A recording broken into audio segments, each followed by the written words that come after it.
¿Qué tal? Buen día, ¿cómo les va? Buenas tardes o buenas noches, no sé. Depende en dónde me enganchen y en qué horario me estén mirando. Bueno, como ustedes saben, mi nombre es Daniel Cebreros. Soy el profesor de clínica cognitivo-conductual. Hoy les vengo a presentar lo que son las técnicas de eh, aumento o incremento de las conductas, de los comportamientos. Para esto, brevísima introducción, se van a basar claramente en el modelo de aprendizaje del skinneriano, de condicionamiento operante. Eso implica de que existe una relación eh, causal, lógica, no azarosa, que no está determinada, que se llama contingencia entre el estímulo, la respuesta y su consecuencia. Se dividen en dos tipos de consecuencias, los refuerzos y los castigos. Los refuerzos tienen la característica de incrementar o de mantener un comportamiento en el tiempo, ya sea en intensidad, en frecuencia o en duración. Y el castigo tiene la característica de disminuir la frecuencia, intensidad o duración de un comportamiento. Y eso recuérdenlo bien, que castigar no implica extinguir. Extinguir es otro proceso, también muy bien definido por Skinner, que plantea que la suspensión de los reforzadores, ¿sí? Contingentemente a la emisión de la respuesta, va a producir que el comportamiento tiende a extinguirse del repertorio de ese individuo.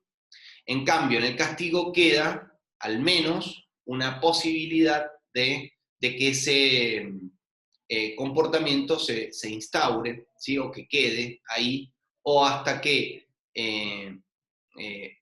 funcione en algún sentido de los castigos como refuerzos, como por ejemplo suele pasar en ciertos niños que por las relaciones que tienen con determinados tipos de padres, solo obtengan su atención comportándose de maneras desadaptativas. Entonces, y obteniendo castigos, pero al fin y al cabo obteniendo la atención que ellos están necesitando.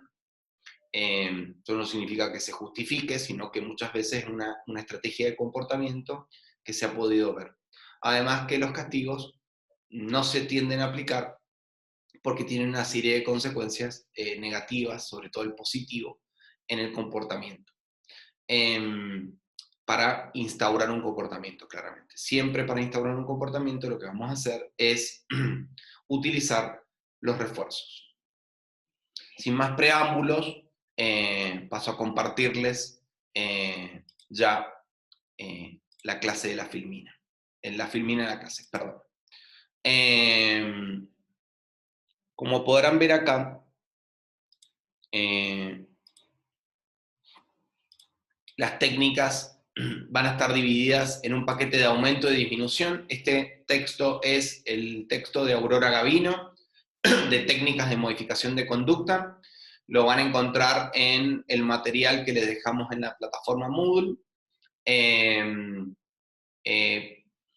Yo me voy a encargar en este momento de darles tanto moldeamiento, encadenamiento, control estimular y economía de fichas, y el licenciado Mesina se va a encargar de darle yo me voy a también encargarle del costo de respuesta y el tiempo fuera de todo reforzamiento, pero el licenciado Mesina se va a encargar de la práctica masiva y la sensibilización encubierta. Lo van a ver en otro video, así que para que lo entiendan.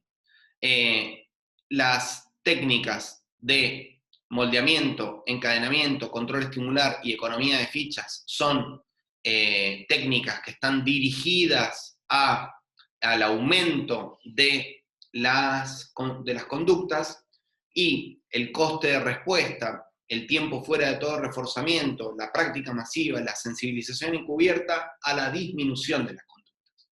Eso como en un paquete lo vamos a poder dividir en dos grandes grupos. Ya han visto el moldeamiento. Básicamente el moldeamiento es un concepto, una técnica que hayan visto en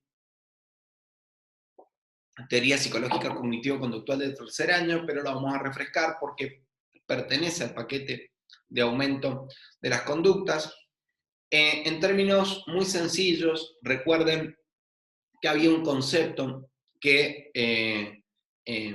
planteaba Tolman acerca de dividir los comportamientos en moléculas o entender los comportamientos al completo como lo que entendía como comportamientos molares. Bien, lo que vamos a ver acá es cómo a través de ciertas moléculas del comportamiento, es decir, pequeñas porciones de comportamiento, por lo tanto, estas aproximaciones sucesivas que va a decir acá, pueden facilitar la incorporación de una conducta terminal o lo que podríamos entender como un comportamiento molar. Por lo tanto, lo que se va a hacer es, como les decía, un reforzamiento sistemático. En este caso va a ser un reforzamiento de carácter positivo, positivo o aditivo. Eso significa que un refuerzo positivo es la consecuencia, ¿sí? Que contingentemente asociada a la respuesta se le agrega algo que le resulta al sujeto en el incremento de la tasa de respuesta de ese comportamiento que nosotros queremos instaurar o mantener, ¿sí? Acuérdense que el refuerzo mantiene, ¿sí? O incrementa. Obviamente uno no puede incrementar al infinito, por lo tanto pasa del incremento al mantenimiento. Entonces, ¿qué tenemos acá? Un reforzamiento sistemático de las aproximaciones sucesivas a la conducta terminal. ¿Y qué es lo que vamos a hacer? Combinarlo con otro procedimiento, que es la extinción, como les decía recién, que es la suspensión de del proceso de reforzamiento, ¿bien? Por lo tanto, se dejan de emitir los reforzadores y en los pasos ya adquiridos, ¿bien? Y que son partes de la conducta terminal, porque nosotros lo que vamos a hacer es dividirla en pasos. Por ejemplo, podemos dividirlo en 5 pasos.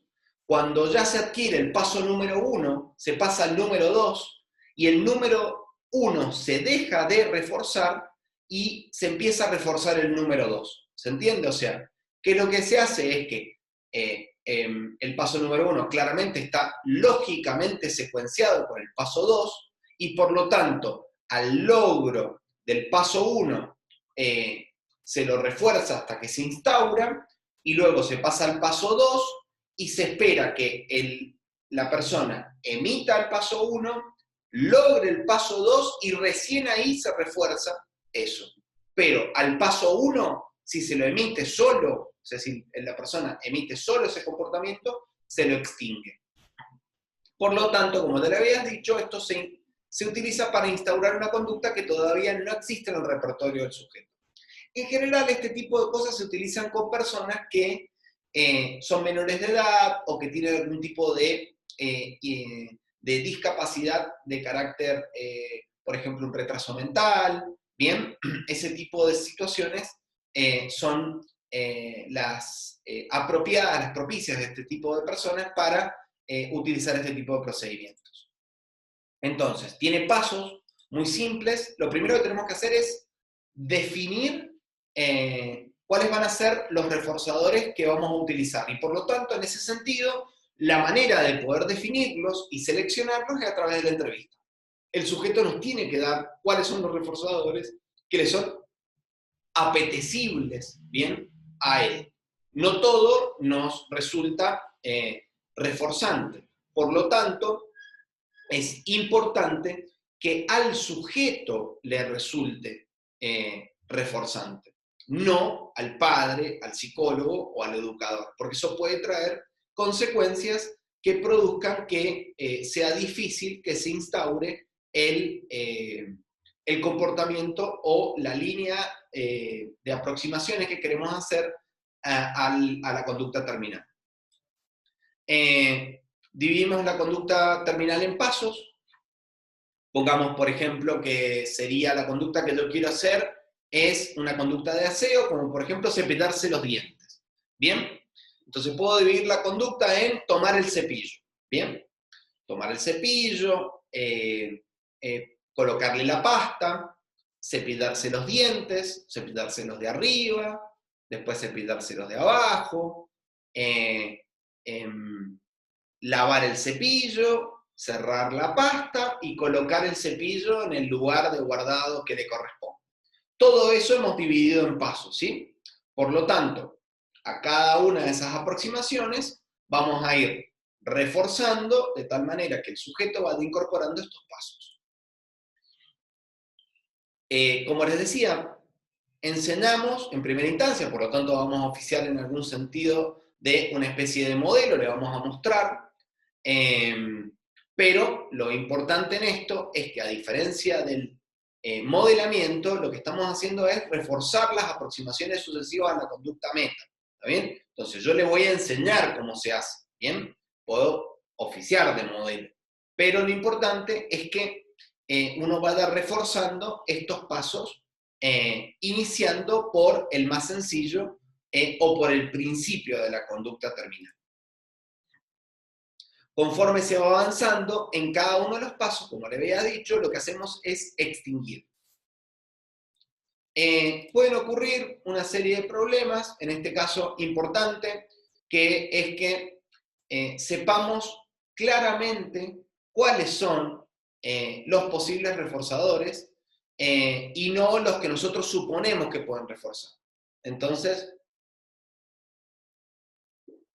no sé, decir, bueno, te voy a dar un paquete de figuritas, ¿no? Y capaz que el pibe no le gusta el paquete de figuritas, lo que quiere es un juego para jugar en el celular.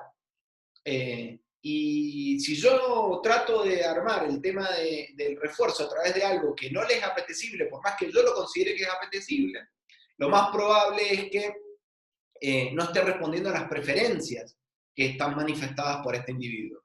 Entonces, puede ocurrir que, lamentablemente, no logremos hacer este proceso de manera correcta.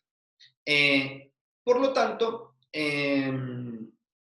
también puede ocurrir lo siguiente, que la persona tenga la capacidad de poder asimilar con facilidad todos estos pasos. Entonces, podemos saltar algunos pasos y directamente ir a los refuerzos de los pasos que más le cuestan. Siempre recuerden que es fundamental comenzar con el reforzador de mayor valor para el sujeto. No empezar por el de menor, sino por el de mayor. Le vamos a enseñar al sujeto que si inicia el paso correspondiente, se empieza aplicando claramente el modelado, pero que si él puede lograr hacer lo mismo, bien, va a recibir el reforzador que hemos pactado con él. Como les decía, tenemos que tener características del terapeuta, tenemos que hacer un buen modelo, entonces por lo tanto tenemos que enseñarle.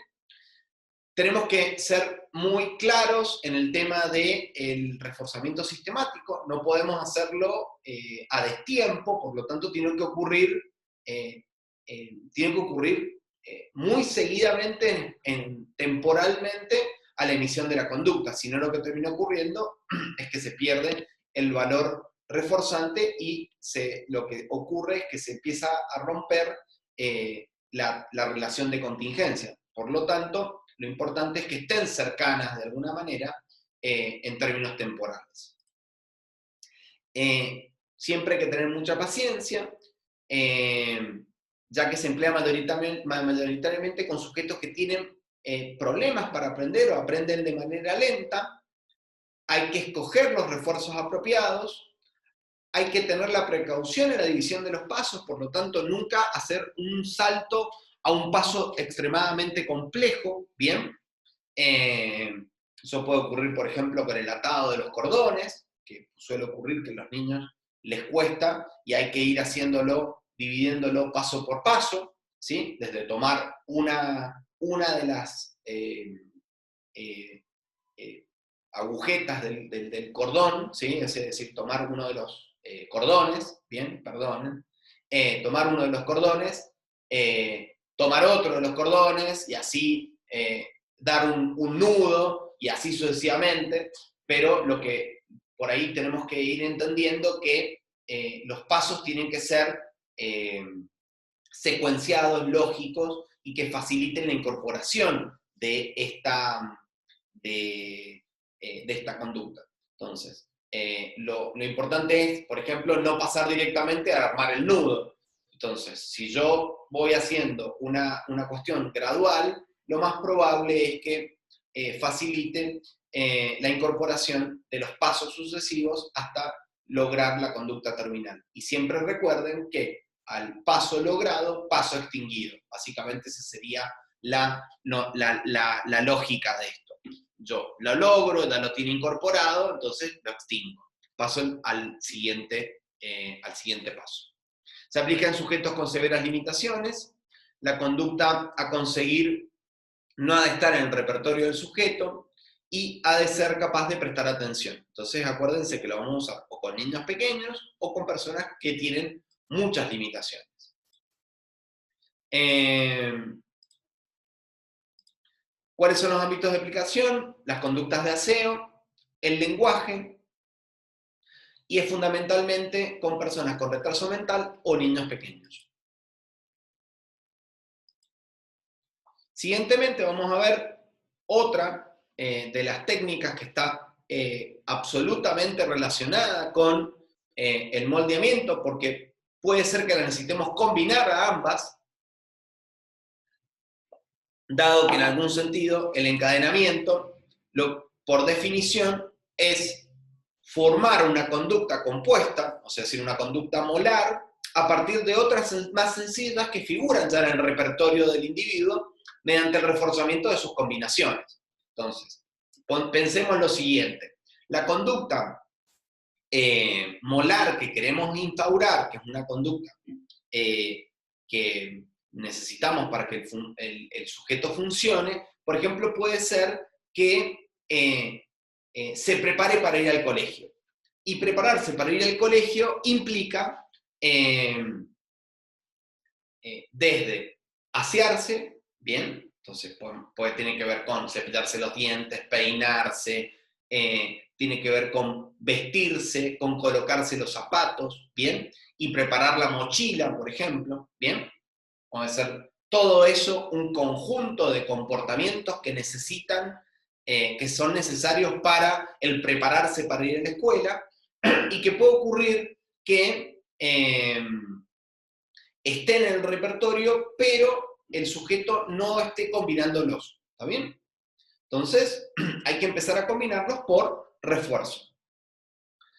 Entonces, vamos a instaurar una conducta compleja, más compleja que la que hemos instaurado por moldeamiento, que el sujeto no presenta dentro de su repertorio. Por lo tanto, vamos a elaborar una cadena de conductas o pasos que se refuerzan y son necesarios que permanezcan para conseguir la conducta meta. En este caso, la conducta meta es una conducta más compleja, en el moldeamiento es una conducta más sencilla, ¿bien? Esa es la gran distinción entre estas dos técnicas. De hecho, en el encadenamiento yo puedo necesitar armar un eslabón, ¿bien? Por moldeamiento que facilite el logro de la conducta meta más compleja que estoy tratando de instaurar. Por lo tanto, se utiliza para desarrollar series de respuestas partiendo de aquellas que normalmente existen en el repertorio del sujeto. Entonces, yo ya tengo, por ejemplo, una persona que se cepilla los dientes, se peina, pero no se viste sola, ¿bien? Y sí desayuna, ¿bien? O sí prepara la mochila sola, tengo que lograr que entre estos comportamientos se vayan encadenando. Entonces, por moldeamiento tengo que armar que se vista solo y por encadenamiento tengo que lograr que ocurra toda la secuencia completa desde asearse, bien, vestirse y preparar la mochila.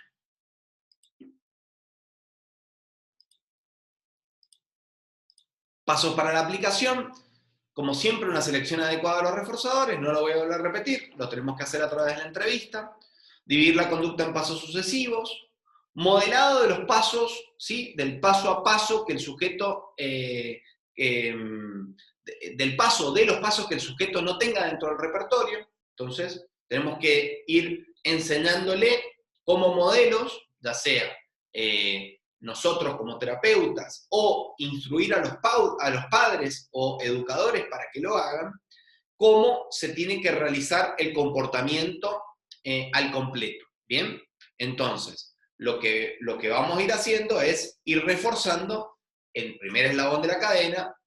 Cuando ya está instaurado el primer eslabón de la cadena, reforzar el siguiente, y así hasta que se haga completa este aprendizaje que necesita de varios pasos. El aprendizaje de cada paso va a ir seguido de un refuerzo sistemático de carácter positivo de la conducta terminal. Cada paso viene seguido de un estímulo reforzador que lo mantiene y que es a la vez un estímulo discriminativo del paso siguiente. Entonces, recibe el reforzador y ya sabe que tiene que seguir el paso siguiente. Bien, posibles problemas que tenemos, que hay una selección incompleta o errónea de los reforzadores, que la conducta terminal se ha dividido en pocos pasos, por lo tanto se vuelve muy complejo hacer algo de manera rápida y que la persona no tenga una secuencia simple, ¿bien? Siempre en terapia cognitivo-conductual vamos de lo más simple a lo más complejo. Nunca tratamos de instaurar algo complejo de una, porque lo más probable es que fracasemos. El sujeto no presta atención, ¿sí? Si el sujeto no presta atención, tenemos que tratar de ver cómo hacemos para capturar esa atención de él. Denme un segundo, porque... Bien, perdone la interrupción, había llegado el panadero y la verdad que estuvo complicado el tema, pero bueno, para que no poder dejarlo metido dentro del video, seguimos con esta cuestión.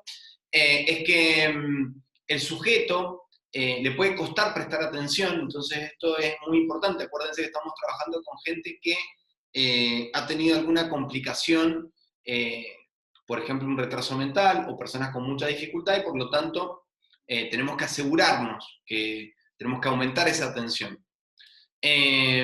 Antes de aplicar la técnica tenemos que recoger todos los posibles reforzadores en la entrevista, eso lo hemos visto. Dividir la conducta terminal en pasos de manera que entre un paso y otro haya una variación que sea mínima, ¿bien? Y se comienza con el reforzador de mayor fuerza, ¿bien? Para poder incrementar de alguna manera la motivación en el individuo. Se empieza aplicando el modelado y de esta manera el sujeto ve la secuencia de la conducta con el reforzador. Como les había dicho, tenemos que ser terapeutas con selección adecuada de reforzadores.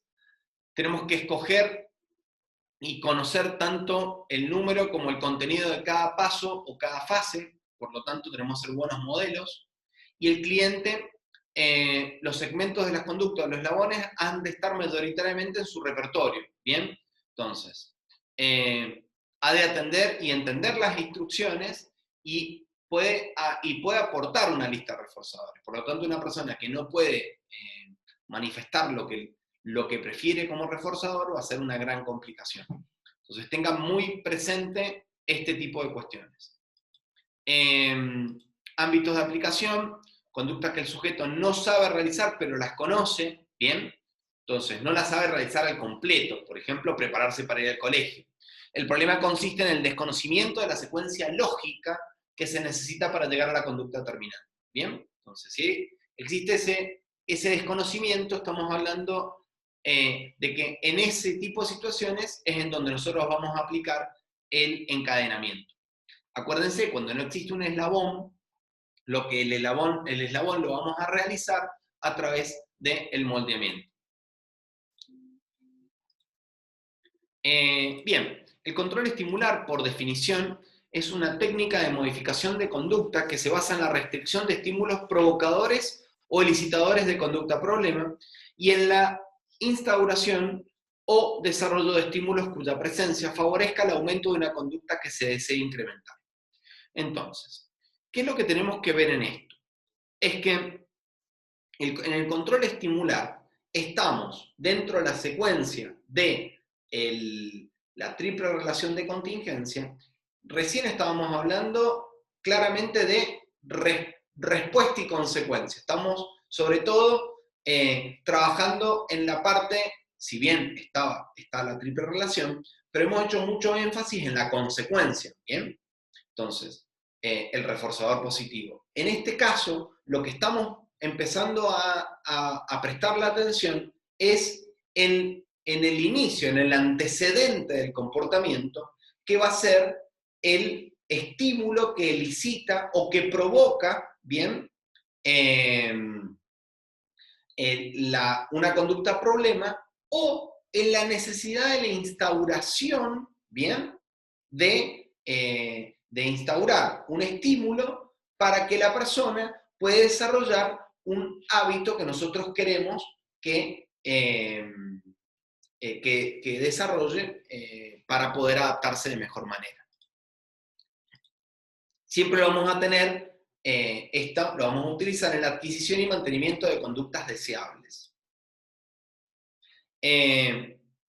Y la otra parte sería la disminución de conductas de carácter problemático. Por ejemplo, yo tengo una persona que su conducta problemática tiene que ver con el consumo de alcohol, ¿bien? Por lo tanto, el estímulo que elicita el comportamiento de beber es el alcohol, las botellas, lo que sea. Entonces, lo importante es, en el control estimular, como bien dice la palabra, controlar, hacer una especie de, como si fuera una especie de seguridad, ¿no? Donde yo lo que yo haga es retirar las botellas para que esta persona no se vea tentada a realizar la conducta problemática. ¿Está bien? Esto puede funcionar muy bien también en las dietas, ¿bien? En donde podemos hacer que la persona, en combinación con una nutricionista, podemos acompañarla al supermercado, cosa que no compre determinado tipo de alimentos que puedan llegar a provocar el aumento del peso, ¿sí?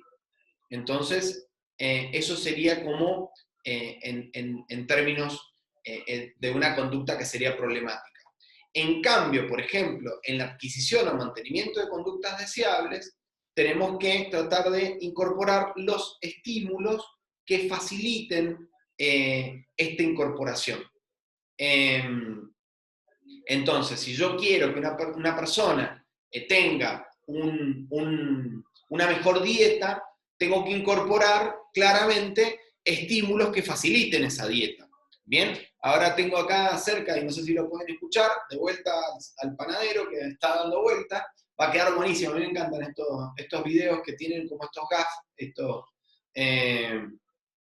estas cosas así, que son también parte de las cosas que nos pasan también cuando damos clase. ¿Qué le iba a decir? Si yo quiero que una persona coma más saludablemente, claramente tengo que facilitar los estímulos que no venga y le compre el panadero que está a los gritos ahora con las tortas con chicharrón, ¿bien? Entonces, en vez de ir a comprar una torta con chicharrón, sería preferible que en casa haya frutas, ¿bien? Haya algún tipo de conducta de comida en bajas calorías que facilite, por ejemplo, no sé, un yogur light.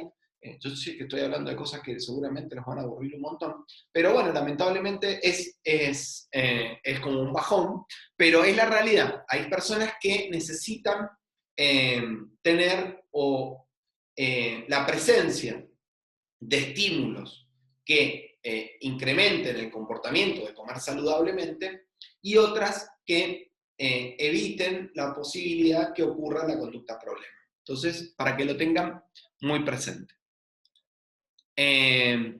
Pasos para la aplicación.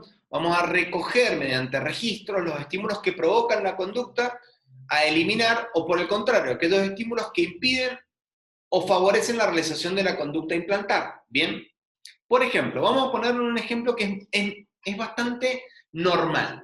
Hay mucha gente que viene y dice, estoy teniendo problemas para concentrarme, para estudiar. Ok, entonces uno empieza a mirar y dice, bueno, ¿dónde estudias vos? Yo estudio en la cocina. Bien, ¿y quiénes están en la cocina? No, en la cocina está mi vieja, suele estar ahí. Está el televisor prendido porque a ella le gusta ver el noticiero. Están mis hermanitos más chicos que también están haciendo las tareas y me es imposible poder concentrarme para poder estudiar. Claramente, esos estímulos que están rodeando están imposibilitando que se instaure o están impidiendo, que no favorecen que se instaure el comportamiento de poder estudiar. Por lo tanto, el control estimular implicaría hacer que la persona vaya a otro lugar en donde no haya tanta cantidad de estímulos. Hay gente, por ejemplo, que comete el error de tener la computadora encendida mientras está leyendo, por lo tanto, el estímulo que tiende a imposibilitar la conducta de estudio es estar revisando redes sociales, y eso se puede ver muy bien en los autorregistros. Entonces, esténse muy atentos, porque lo que hay que revisar es cómo funciona ese hábito y en qué lugar se está dando ese hábito. Seleccionar aquellos estímulos que se pueden manipular de acuerdo al objetivo terapéutico, como les contaba, decir, bueno, en vez de ir a estudiar en la cocina, en este caso estamos en cuarentena, estamos en el horno, porque es como que si el espacio es chico, vamos a tener que hacer muchos sacrificios, pero bueno, por ahí uno puede ir a estudiar a la casa de un compañero de estudio, o puede ir a estudiar en una biblioteca, lo cual facilita que el comportamiento de estudiar, dado el control estimular, se incremente. Entonces, importante hacer este tipo de cosas. Si fuera en el caso, por ejemplo, de personas que padecen de adicciones, tenemos que ver dónde se realizan. Muchas veces ocurre, y esto es bastante conocido, que las personas tienden a hacer abusos o usos problemáticos de sustancias con amistades. Entonces, muchas veces el control estimular pasa por tratar de que no se pongan en contacto con esas amistades y están en un proceso de cambio. Entonces, es muy importante tener en cuenta estas cuestiones. En el caso de una persona que está tratando de reducir o está tratando de combatir el abuso o el consumo de alcohol, hay que tratar de evitar de que vaya o concurra a lugares en donde puedan suministrarle bebidas alcohólicas, ¿se entiende? Entonces, o, por ejemplo, que se junte con gente o con amistades que no consuman alcohol. Lo mismo ocurre con las personas que consumen cigarrillos, por ejemplo. Entonces, todas estas cuestiones son importantes a la hora de poder producir un cambio o una instauración, ya sea para reducir una conducta problemática o para aumentar una conducta que sea adaptativa. Se planifica el ambiente del sujeto de acuerdo al paso anterior, por lo tanto, como lo veníamos diciendo, voy a mirar qué pasa en este ambiente y tratar de retirar los estímulos que compliquen. Entonces, estoy estudiando y tengo la tele prendida. La tele, chao. ¿Sí? El celular, que suele ser uno de los grandes distractores para la gente que tiene problemas para estudio, tiene que estar apagado y tiene que prenderse luego de haber terminado o finalizado la tarea. Entonces, esas cosas son bastante importantes a tener en cuenta. Se van a dar instrucciones precisas, ¿bien? En donde le vamos a explicar al sujeto por qué es tan importante el tema de determinado tipo de cambio.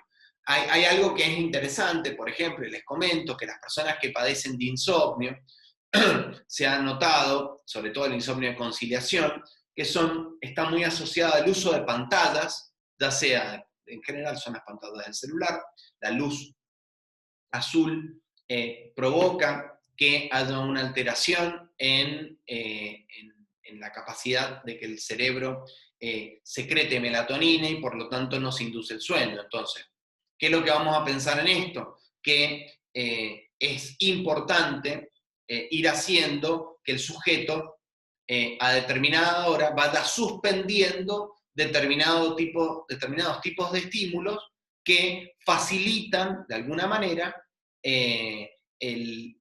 una conducta que es problemática, como por ejemplo el problema de conciliación de sueño. Y está asociado a un estímulo directo, que en este caso es la luz azul emitida por las pantallas LED.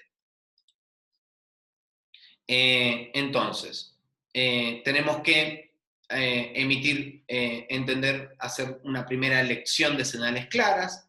Es necesario identificar los estímulos controladores, es decir, especificar las circunstancias bajo las cuales la conducta sucedería o no sucedería, como tal hemos venido describiendo. El control estimular debe ejercerse sobre el propio ambiente del sujeto. Entonces, características físicas del lugar, dimensión, elementos en las paredes, disposición de mobiliario, ubicación del sujeto con respecto a otros, conducta de los demás, reacciones emocionales, estado de ánimo fluctuante, sistematicidad en la aplicación de otras técnicas como reforzamiento o extinción, enfrentamiento verbal o físico, permisividad, autoritarismo, rigidez. Pongámoslo en una relación de pareja, que detectamos que cada vez que discuten en la cocina. Hay una estrategia que se utiliza mucho en terapia de pareja, que es cambiar el ambiente en donde se discute. Se pone, por ejemplo, una pauta en donde pueden discutir, por ejemplo, no sé, en el cubículo de la ducha. Bien, pero durante un tiempo, 5 minutos. Pasados los 5 minutos, si no se ponen de acuerdo, se da un tiempo fuera y lo que se produce es que cada uno se dé un tiempo hasta poder producir la disminución de la respuesta de enojo. ¿Bien? Entonces, ¿qué es lo que estoy haciendo? En ese sentido, alterar en el ambiente donde se produce el comportamiento. ¿Bien? Entonces, como ya hemos visto, hay comportamientos que pueden producirse en determinados tipos de ambientes, como por ejemplo el consumo de drogas. Entonces, si yo sé que una persona cada vez que va a un recital flaquea, tengo que tratar de evitar que concurra a esos recitales. ¿Bien? Tengo que seleccionar un refuerzo apropiado, una vez establecidos los estímulos, y en caso que se pretenda aumentar o instaurar una conducta, es necesario aplicar reforzamiento positivo. En general también puedo aplicar reforzamiento positivo, pero ya con el mismo hecho de que la persona logre, ¿bien? Ciertas cosas, como por ejemplo concentrarse o poder vencer determinado tipo de cosas, se puede sentir bien. Pero siempre teniendo en cuenta que podemos aplicar un reforzamiento positivo, un reforzador, que facilite la instauración de la conducta adaptativa que queremos lograr en este individuo. Controlar los estímulos discriminativos. Entonces, si quiero modificar algún aspecto del entorno previamente analizado, que sean provocadores de dicha conducta, de llevar a cabo el diseño de la nueva situación ambiental que favorezca espacios, tiempos, conductas y actitudes. Como les decía, un alumno que presenta como conductas problemáticas la dispersión de la atención concentrada, la no realización de la tarea escolar, el enlentecimiento del ritmo de trabajo, y tras identificar como estímulos discriminadores, podemos ver que las características físicas del aula, hay exceso de elementos distractores en las paredes, el control estimular debería ir dirigido a la disminución del número de murales, ubicar al alumno en otro lugar alejado de estos, por ejemplo. O como les contaba, en vez de estudiar en la cocina, mandarlo a la pieza o que vaya a estudiar a la casa de un amigo, a la casa de una tía, a una biblioteca, a algún lugar en donde alguien se puede sentir más cómodo para poder concentrarse. Bien. Posibles problemas de aplicación, que el sujeto no tenga la capacidad propia de control en algún área del funcionamiento, los estímulos con los que se trabaja presentan dificultades para ser modificados, no se detectan todos los estímulos implicados, el sujeto no comprende bien las instrucciones para la modificación de los estímulos, y los registros no recogen los posibles estímulos que aparecen en el ambiente del sujeto, porque el sujeto lo está haciendo de alguna manera incompleta. Entonces, vamos a tener estrategias para resolver esto, como por ejemplo, enseñar al sujeto estrategias que le ayuden en un control interno. Estas estrategias dependen del motivo de la falta de autocontrol y pueden ser fundamentalmente, por ejemplo, la detención del pensamiento. ¿Por qué? Porque se ve distraído continuamente por pensamientos que son de carácter rumiativo o bola de nieve, que puede ocurrir en personas que están estudiando y lo primero que piensan es que el profesor los va a bajar o que los va a desaprobar, y están todo el tiempo pensando en eso y por lo tanto no se pueden concentrar en el estudio. Entonces podemos combinar con otras técnicas como la detención del pensamiento, que es muy útil en las obsesiones, pero también en los pensamientos de bola de nieve o de carácter intruso.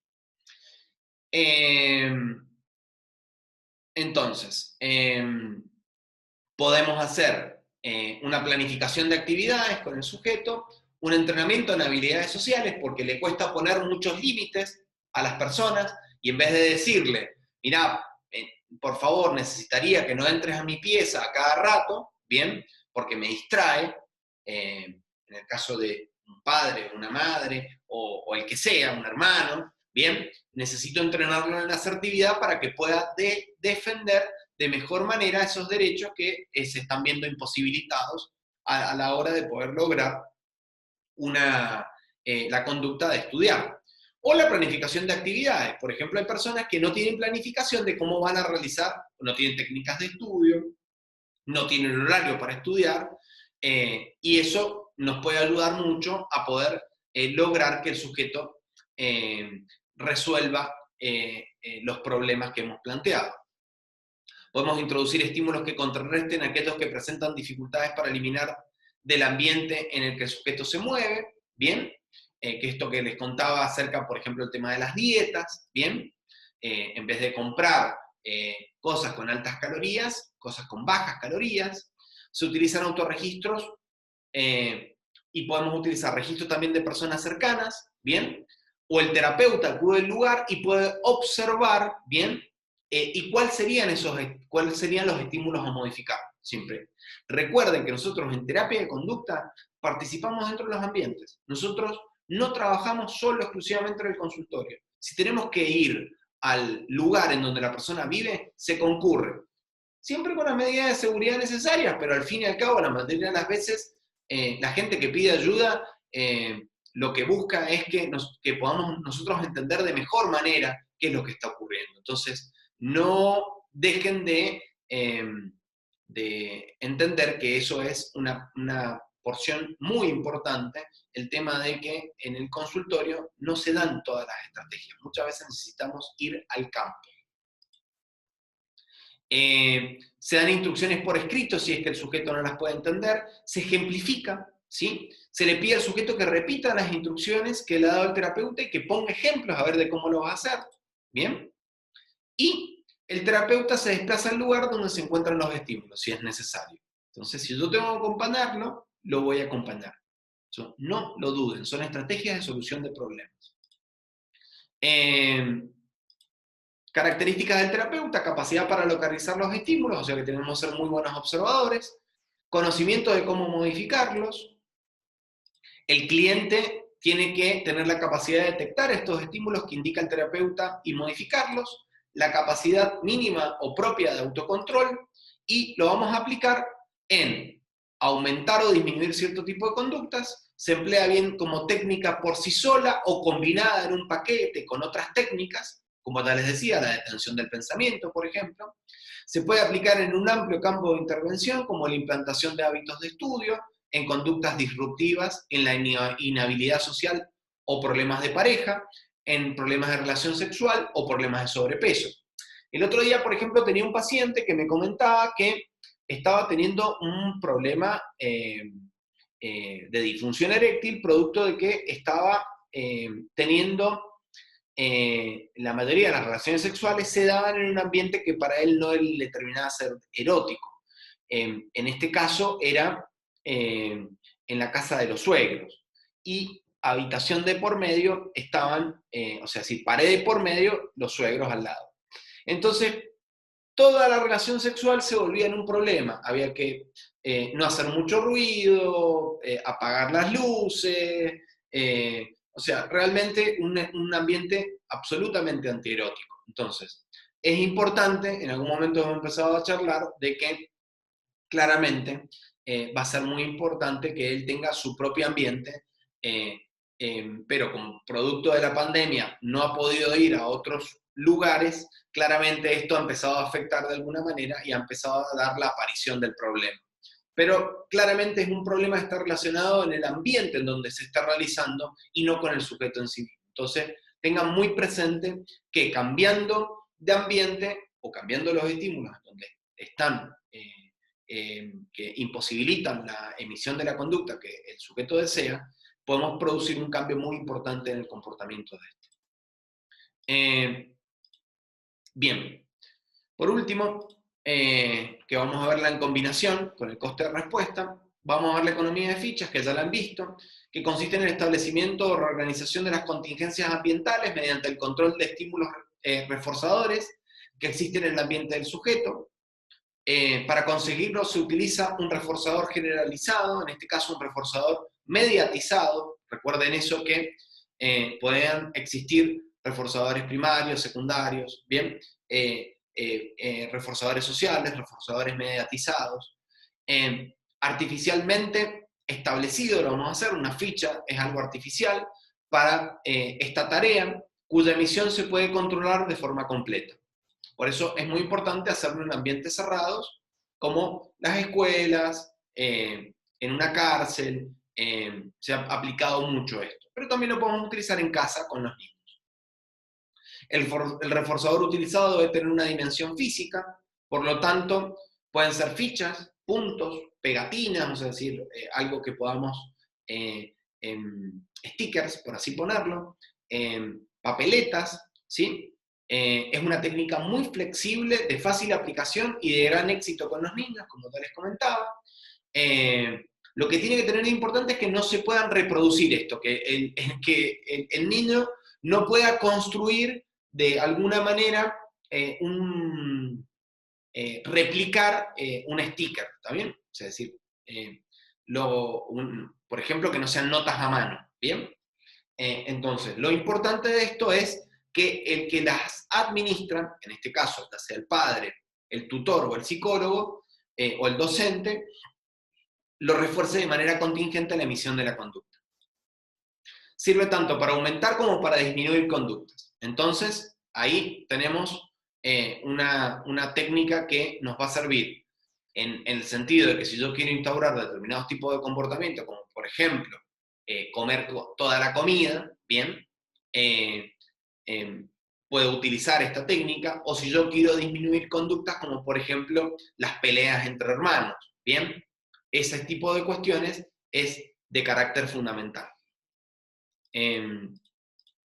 Por lo tanto, para la aplicación tenemos que siempre seleccionar los reforzadores a través de la entrevista, establecer objetivos con el cliente o la persona que solicita la ayuda. En este caso siempre va a ser un padre o un padre, porque los niños vamos a ver que el comportamiento se complica, pero al fin y al cabo el que está pidiendo ayuda va a ser el adulto, pero claramente los reforzadores tienen que ser del niño, no podemos establecer a través de los reforzadores de otra persona.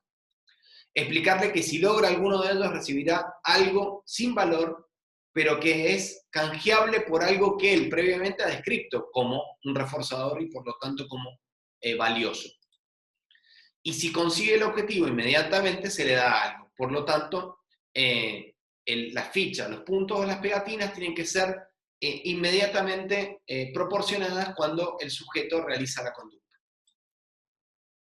Se aplica el refuerzo a mediano o a largo plazo. Entonces, lo que estamos ayudando en algún sentido es, con esto, es aumentar el autocontrol, que es esencial en los niños, y también instaurar conductas más adaptativas que faciliten a estos niños adaptarse a los ambientes en donde están teniendo determinados tipos de problemas. Tenemos posibles problemas, el sujeto no confía en la obtención del reforzador, o sea que cree que no lo va a obtener, por lo tanto nosotros tenemos que lograr que se vea, tal vez empezar con una tasa más chica de si fuera, en este caso, un plan de reforzamiento. Lo que tenemos que lograr es que sea un refuerzo de tasa fija 1, ¿bien?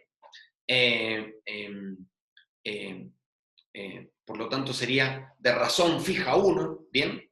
Que facilite la instauración. Y luego podemos ir espaciando para que, o sea, aumentando la cantidad de respuestas que esperamos para que obtenga el reforzador.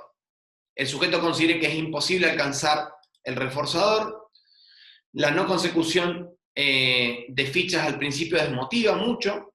Antes de llegar a la fecha señalada para la obtención del reforzador, el sujeto ya ve que le es imposible conseguirlo, o sea, lo hemos puesto tan alto, tan complejo y con tanta cantidad que lo más probable es que no lo logre. Bien, no sé, le vamos a decir que lo vamos a llevar a comer una hamburguesa y le hemos puesto 100 fichas para que logre eso. Entonces, y le hemos puesto una tasa de obtención de una ficha por un comportamiento. Entonces, no logra hacer los 100 comportamientos en la semana, por ejemplo, y por lo tanto se empieza a desmotivar. No se escogen los reforzadores adecuados. Tenemos un niño vegano y chau, y se acabó la historia. Él no quiere comer la hamburguesa que yo le propongo, por lo tanto, eso no funciona. El orden en importancia de los reforzadores está equivocado, entonces he empezado por un reforzador de menor predilección, ¿sí? Por lo tanto de menor valor recompensante para el individuo. El número de fichas para conseguir reforzadores es excesivamente elevado para el sujeto, como ya discutíamos. El periodo de tiempo para llegar a la meta propuesta es excesivamente largo, un mes, por ejemplo.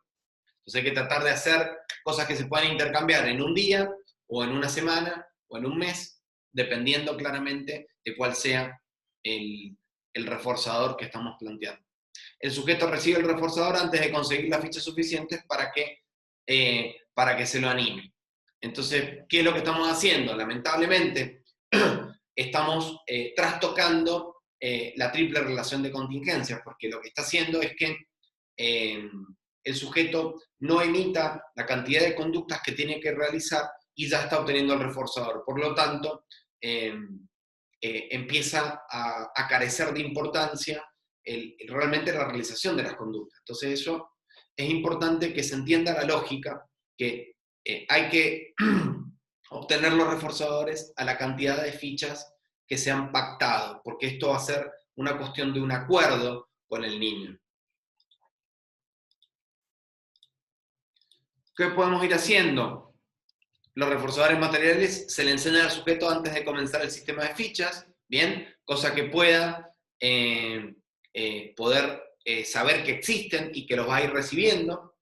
Es aconsejable que en estos casos que existen reforzadores materiales también para el sujeto tengan evidencia de que hay otro tipo de reforzadores que se cumplirán igual y que se están cumpliendo estos que logra cada vez que la persona realiza la conducta. Los objetivos para la obtención de los primeros reforzadores han de ser aquellos que el sujeto ya cumple antes de la intervención con alguna frecuencia y que se ha detectado en la línea de base. O sea, que empezamos con trampa. Ya empezamos con algo que ya el sujeto sabe hacer, ¿sí? Entonces, le voy a decir, bueno, cada vez que te laves las manos, vas a obtener una ficha. Entonces, voy mezclando con comportamientos adaptativos con el comportamiento que quiero instaurar. Entonces yo logro que vaya aumentando la motivación. Vamos a repetir la estrategia anterior, si es necesario. Al principio, los espacios de tiempo son cortos, es importante establecerlos, por ejemplo, en un día o dos. Por otra parte, se procura dividir el tiempo en pequeñas porciones, con un orden de reforzadores, de manera que siempre pueda conseguir alguno, aunque el total de las fichas ya no pueda conseguirlas. Entonces, no importa si no consigue el total de todas las que yo le puedo dar en ese día, pero que pongamos un reforzador que sea lo suficientemente alcanzable para que él lo logre. ¿Se entiende lo que digo? Él o la niña lo logre. O el niñe, como quieran llamarlo. Este problema se evita confeccionando la lista de reforzadores y su orden con el sujeto. Posteriormente se revisa detenidamente antes de empezar el tratamiento. Como yo les decía, es importante que cada cosa que nosotros pactemos parta del individuo, no de nosotros o de los padres. La estrategia anterior recoge es parte del problema que podemos resolver del punto 6 que hemos visto. La ganancia de puntos o ficha debe seguir también un orden, de manera que al principio con pocos puntos se consigue un refuerzo y posteriormente vamos a ir aumentando esto. Por lo tanto, lo que vamos a lograr es que haya mayor motivación y también, por otro lado, que sea un poco más difícil la obtención del refuerzo para lograr el mantenimiento del comportamiento y ya no solo la instauración, porque para la instauración establecemos una base, una tasa de razón fija, baja, y luego vamos a ir aumentando esa razón fija, la vamos a ir aumentando para que se dificulte la obtención de las fichas, porque ya vemos que el sujeto está lográndolo de una manera muy sencilla. Normalmente este problema se resuelve al dividir los objetivos en cortos periodos de tiempo, y si es necesario se subdividen los objetivos. Se recuerda a los padres o responsables del programa la importancia de hacer contingente el refuerzo con la conducta deseada y los prejuicios que acarrea la no contingencia, bien verbalmente o bien a través de la biblioterapia. O sea, como yo les decía, tratar de que si vamos a instaurar algo, que se haga de la manera correcta.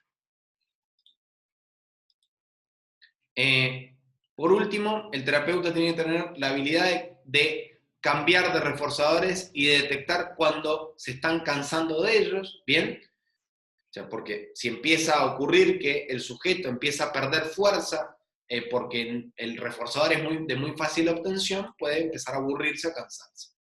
Administrar la economía de fichas o vigilar el cumplimiento por parte de las personas responsables. Eso muchas veces hay que hacerlo con el tema de los maestros, de los docentes, que tienen a veces dificultades, producto claramente de la cantidad de tareas que tienen que realizar, y encima tienen que controlar una economía de fichas que nosotros hemos planteado. Entonces, muchas veces pónganse en contacto con el docente, traten de bajar directivas claras y de no hacer muy complejo esta tarea para que el docente pueda administrarla de muy buena manera. Aplicarlo de manera contingente, y el cliente tiene que aportar una lista de refuerzos, porque es lo más importante, y lo podemos utilizar tanto para aumentar como para disminuir conductas en hábitos de eliminación, que tienen que ver con hacer pis, con hacer caca, los problemas de alimentación, con conductas disruptivas, el bajo rendimiento escolar, etc. Por último, el coste de respuesta lo vamos a definir como consiste en la retirada de algún reforzador positivo condicionado, ya sea fichas, o sea que lo que estamos haciendo es, en el plan que hemos aplicado, cuando ocurre la emisión de una conducta que se pretende eliminar. Entonces, de corridito, consiste en la retirada de algún reforzador positivo condicionado de manera contingente a la emisión de una conducta que se pretende eliminar. Entonces, ¿qué estamos haciendo en esto? Yo estoy tratando de instaurar conductas y estoy tratando de debilitar algunas conductas, o sea, que se disminuyan. Entonces, el coste de respuesta es la retirada de los logros, o sea, por ejemplo, la ficha, los puntos, ¿bien? O de actividades que el sujeto le resulten reforzantes para poder disminuir un comportamiento. Se utiliza conjuntamente con el reforzamiento positivo de las conductas incompatibles, ¿bien? Entonces, yo no quiero que se pelee con la hermana y quiero que coopere. Entonces, cada vez que coopere y se llevan bien y juegan bien, refuerzo. Cada vez que se pelean, retiro alguna ficha. Con frecuencia se incluye en la práctica de la economía de fichas, como ya les decía. Se conceden fichas para la emisión de la conducta adecuada y se retiran para la realización de la conducta inadecuada. Y en el coste de respuesta encubierto, tanto la conducta que se pretende eliminar, como la retirada del reforzador, tienen lugar en la imaginación o al igual que en la sensibilización encubierta. Pasos para la aplicación: seleccionar los reforzadores positivos que se van a retirar, elaborar un listado amplio en los que se incluyan los reforzadores de distinto tipo como objetos, actividades o dinero, y ordenarlos por orden de preferencia o importancia para el sujeto. Definir operativamente qué conductas se pretende eliminar y cuáles se desean implantar en su lugar. Es importante, siempre recuerden, que lo más importante es la implantación de las conductas y que a veces podemos dar menos atención a la eliminación y más atención a la implantación. Pero si lo utilizamos combinadamente, siempre hay que tratar de que se facilite más la implantación de las conductas que yo quiero lograr, más que darle atención tanto a las conductas que yo quiero eliminar. O sea, pero, vuelvo a decir, esto es una cuestión de dependiendo del sujeto que tengamos enfrente. Permitir que el sujeto acumule una reserva de reforzadores si no la tiene en esos momentos, para que podamos retirar, porque si no tiene nada, no tiene nada que perder. Y establecer el valor o coste que tendrá la emisión de la conducta a eliminar en los objetivos, lo vamos a plantear. Y por lo tanto, ¿qué es lo que vamos a buscar? Que el sujeto tenga que cumplir bien con estos objetivos y por lo tanto tiene que ser accesible, tiene que ser algo que tenga que ser sencillo. Y tiene que ser menos costosa su consecución que la de aquella que puede perder. Entonces, si yo es más importante, bien, vamos a ponerlo de esta forma. Si yo, por emitir la conducta de lavarme las manos, obtengo una ficha, pero por pegarle a mi hermana pierdo 5, ¿bien?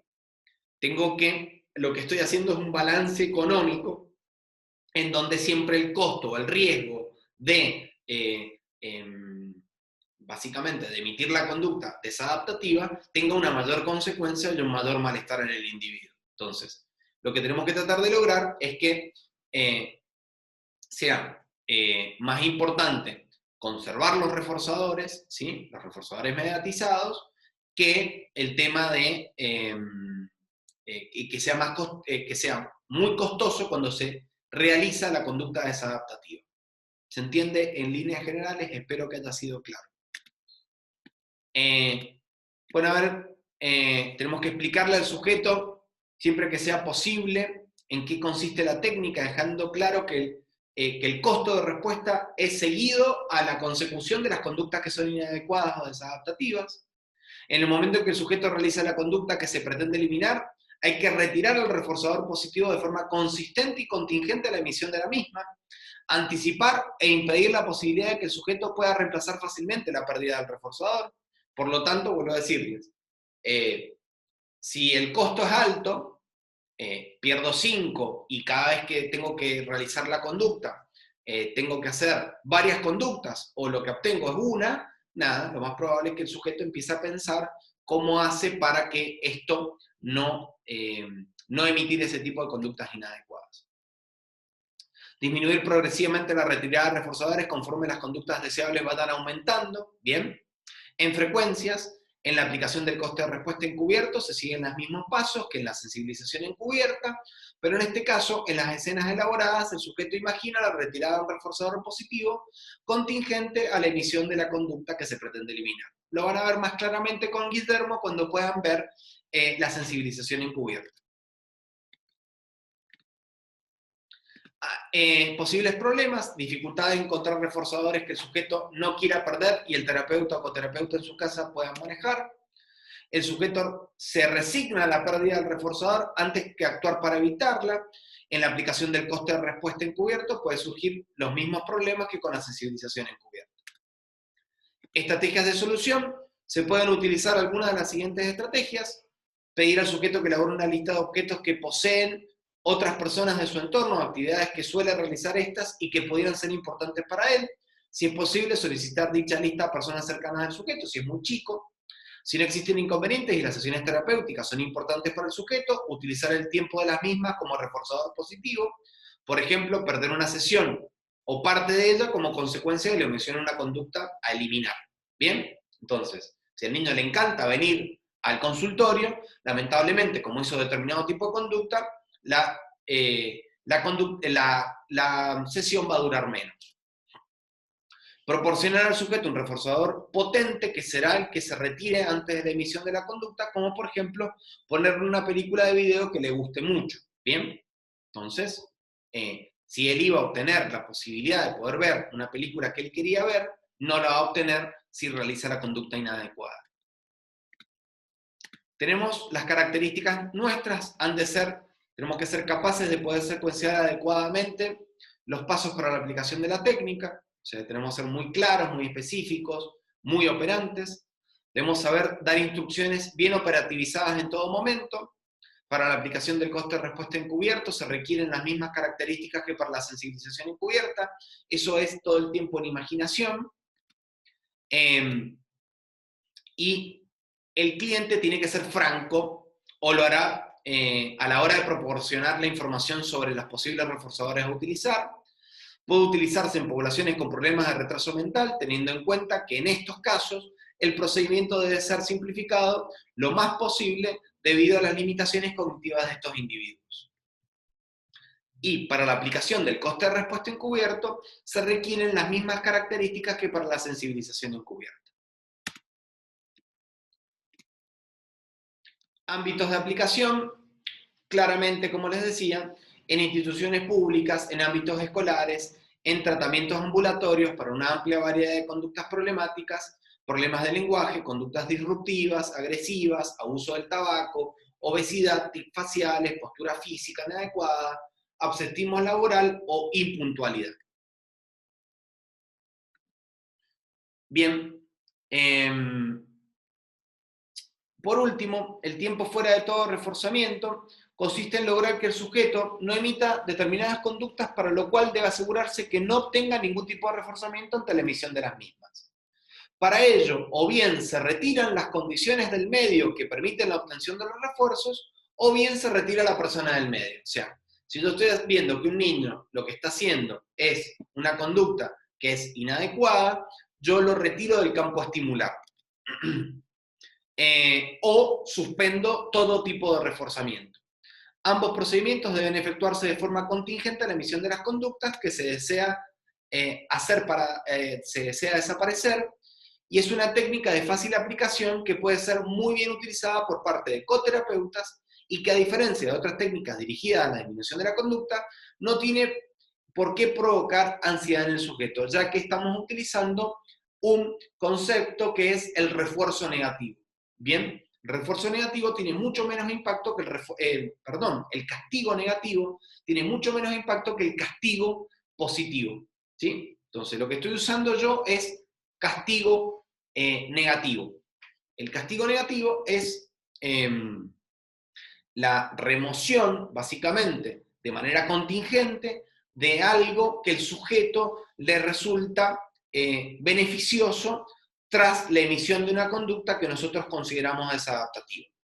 Perdonen el tema, se me confundió, pero lo que estamos hablando es de castigo negativo. Pasos para la aplicación: comprobar que el sujeto dispone en su repertorio conductual de conductas alternativas a las que se desea eliminar. De no ser así, instaurar las mismas con otras técnicas, como por ejemplo modelado o moldeado. Modificar el medio mediante instrucciones terapéuticas precisas al objeto que se produzcan las condiciones necesarias que el sujeto pueda emitir la conducta apropiada. Explicar al sujeto, siempre que sus características se lo permitan, en qué va a consistir esta técnica. Bien.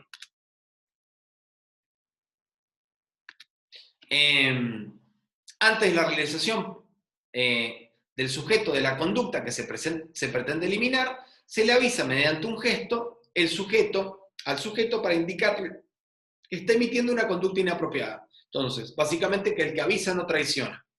Le puedo avisar que está a punto de perder, de obtener un tiempo fuera, para poder ir haciendo el autocontrol.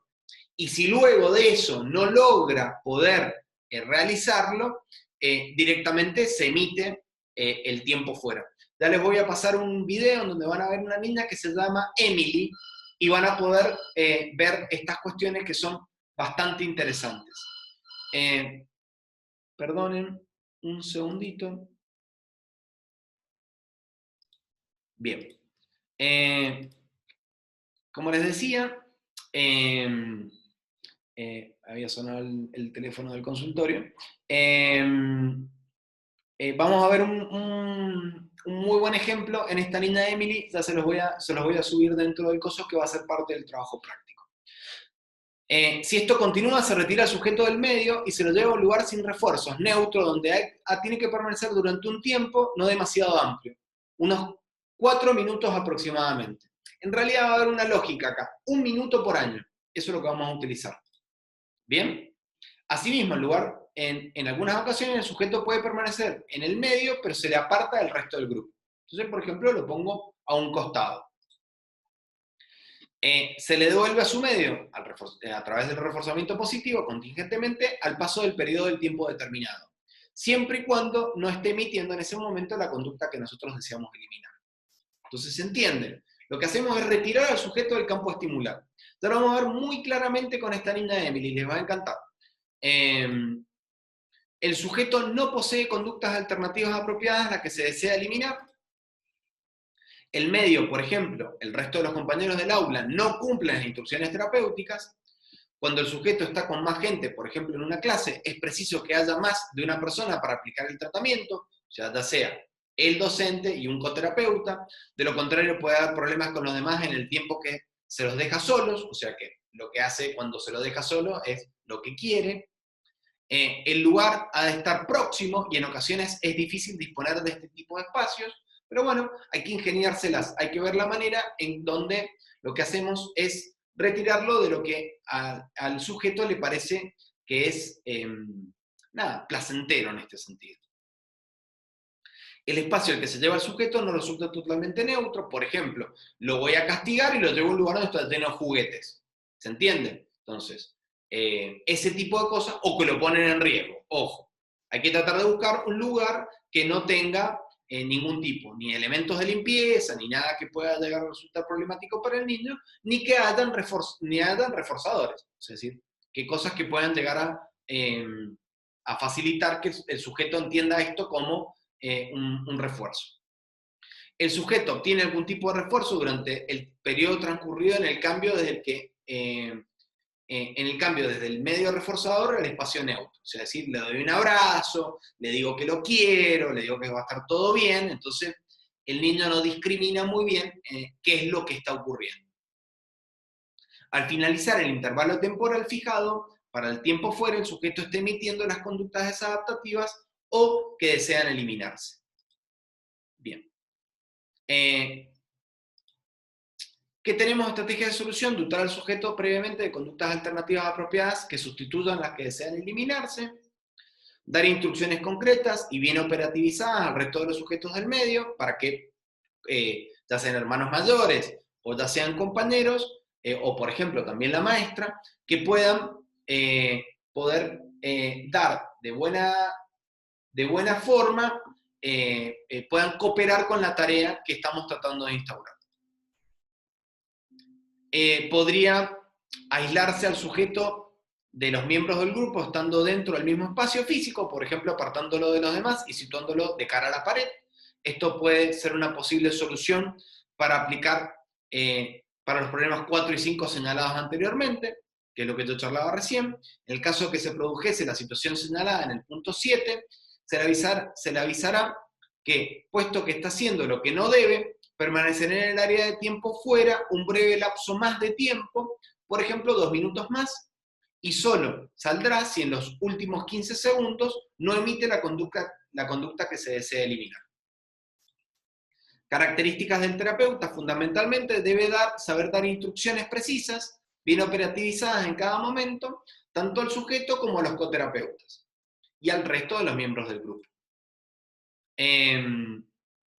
Característica del cliente: se trata de una técnica aplicada en poblaciones infantiles, incluso con niños de 1 año y medio de edad se puede lograr. Puede aplicarse en poblaciones con problemas de retraso mental o psicosis. No es conveniente aplicarlo en sujetos que emitan conductas de fantaseo, masturbatorias o autoestimulantes, autopunitivas o de balanceo. Y los ámbitos de aplicación, fundamentalmente en instituciones públicas como por ejemplo hospitales psiquiátricos y en ámbitos escolares ante conductas disruptivas o agresivas. Con eso doy por finalizado esta clase. Espero que hayan podido disfrutarla. Cualquier duda o cualquier comentario, por favor, nos los hacen saber, ya sea en el horario de consulta o a través de los foros. Espero que haya sido de utilidad. Bueno, con esto los despido. Cuídense, que tengan lindo día.